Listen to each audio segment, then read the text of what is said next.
집안에 안 쓰는 물건 잘 비우시나요?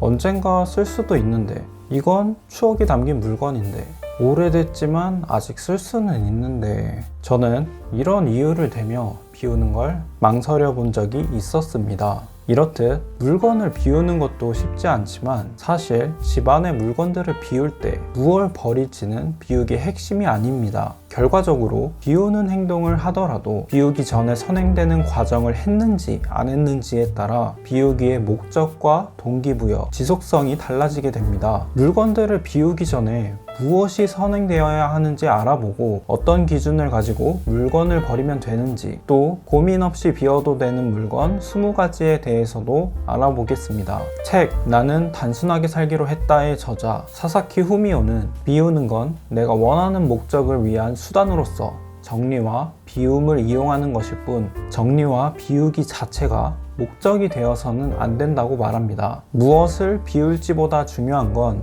무엇을 남길 것일지에 대한 생각이란 의미입니다. 무엇을 남길지에 대한 이유와 기준이 생긴다면 이후에는 이에 해당되지 않는 물건들은 정리하면 되니 비우는 것이 쉬워지고 부담도 줄어들게 됩니다. 그렇다면 어떤 걸 남겨야 할까요? 답은 간단합니다. 자신에게 가치 있는 것들을 남기면 됩니다. 소중한 물건, 필요한 물건 등 우선순위를 정해 자신이 관리할 수 있을 정도만 가지고 집 안의 물건을 차차 줄이는 겁니다. 한 번에 많은 짐들을 다 정리할 필요는 없습니다. 하지만 뉴 멕시코대 앤더슨 경영대학원 행동연구소의 캐서린 로스터 박사는 잡동사니가 쌓이면 물리적 환경에 대한 통제력을 상실하게 되고 이것이 패배감, 스트레스, 우울증, 불안감을 불러올 수 있다고 말했습니다. 그래서 집을 편안한 공간으로 만들고 싶다면 비우기는 필요한 절차라고 생각됩니다. 자신에게 필요한 물건들의 우선순위를 정했다면 얼만큼 남겨야 하며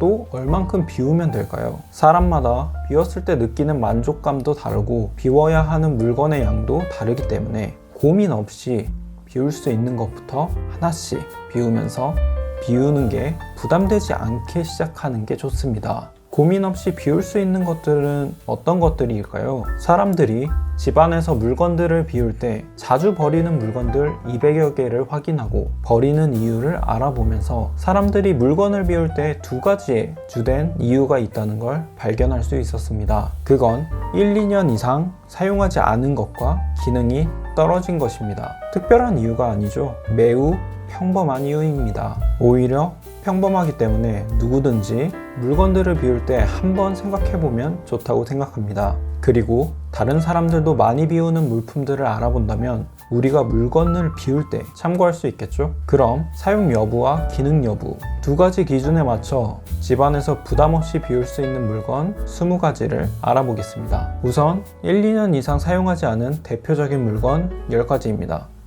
옷은 비우기를 할 때 자주 등장하는 물건입니다. 종류가 다양해서 1, 2년 동안 입지 않은 옷이 있다면 비워보시는 건 어떠실까요? 같은 기능으로 여러 개 있는 물건, 텀블러나 주방기기 등이 있는데 텀블러는 가족 인당 1개씩만 있어도 충분하며 믹서기 같이 동일한 기능의 주방 제품들이 여러 대가 있어도 보통은 자주 쓰는 한 가지만 쓰고 나머지는 쓰지 않는 경우가 많습니다. 플라스틱 반찬통. 반찬통은 쉽게 쌓이는 물건입니다. 안 쓰는 반찬통이 많다면 비워보세요. 참고로 용기에 장기스가 생기면 세균 번식이 활발해집니다. 플라스틱 반찬통의 사용기한은 3년이기 때문에 3년이 넘었다면 교체하는 것도 좋을 것 같습니다. 일회용품.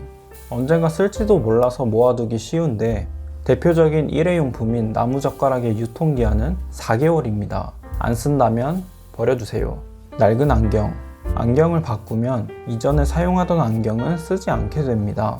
안경 렌즈의 수명도 약 2년 정도라서 과거에 쓰던 안경은 다시 쓰기 어려우니 비워보세요. 안 쓰는 쇼핑백, 봉투, 안 쓰는 가방, 안 쓰는 액세서리 장신구, 안 쓰는 취미용품, 안 쓰는 문구류. 다음으로 기능이 떨어져서 비우는 대표적인 물건 10가지입니다. 안 쓰는 화장품, 기초 화장품, 클렌징 제품, 파운데이션, 아이섀도우는 사용기한이 1년 이내고 아이라이너, 립스틱은 약 6개월입니다. 화장품들의 사용기한을 확인해 보시고 사용기간이 넘은 제품은 정리해 보세요. 고장난 전자제품, 일부라도 고장이 나서 정상적인 기능을 하지 못한다면 정리하는 것도 괜찮습니다. 사용기한 지난 약에도 사용기한이 있기 때문에 사용기한이 넘으면 기능을 신뢰하기 어려우니 정리해보세요. 단, 약은 아무데나 버리면 안 됩니다. 포장지를 모두 제거하고 약만 모아서 폐의약품 전용 수거함에 배출해야 합니다. 코팅이 떨어진 프라이팬의 평균 수명은 약 2년입니다. 사용한 지 2년이 넘거나 코팅이 벗겨졌다면 교체하는 걸 권장드립니다. 유통기한 지난 식료품, 유통기한이 지난 조미료나 소스 및 배달음식 소스는 바로 정리해주세요. 속옷은 피부에 장시간 밀착해서 사용하기 때문에 자주 교체해줘야 합니다. 보통 6개월마다 교체하는 걸 권장하고 있습니다. 오래된 수건의 권장 사용기간은 1, 2년 이내입니다. 오래 사용하면 수건의 섬유가 망가져 오히려 피부에 자극을 줄 수 있습니다. 맞지 않는 옷, 밑창 다른 신발, 오래된 서류. 지금까지 영상을 보시면서 비우기 전에 무엇을 남길지에 대해 생각해보는 게 중요하다는 것과 부담 없이 비우기 좋은 물건들에 대해 알게 되셨을 겁니다. 일상생활을 하다 보면 집안에 알게 모르게 물건들이 하나씩 쌓입니다. 비우는 것도 평소에 신경 써야 하니 귀찮을 수밖에 없고요. 집 정리는 하루 만에 끝낼 수 있는 게 아니라 오래 지속적으로 해야 하기 때문에 부담 없이 하는 게 중요하다고 생각합니다. 많이 비우면 집에 정리할 물건이 적어져서 집안 정리나 청소할 때 부담이 줄어들겠지만 만약 집안에 물건이 너무 적어져서 불편하고 스트레스를 받는다면 굳이 그렇게 비워낼 필요는 없습니다. 집안일과 청소가 그 자체로 즐겁기 어렵겠지만 최대한 부담이 덜 되는 방법을 정리해서 깔끔한 집을 오래 유지할 수 있게 도와드리겠습니다. 다음에도 유익한 영상으로 찾아오겠습니다. 감사합니다.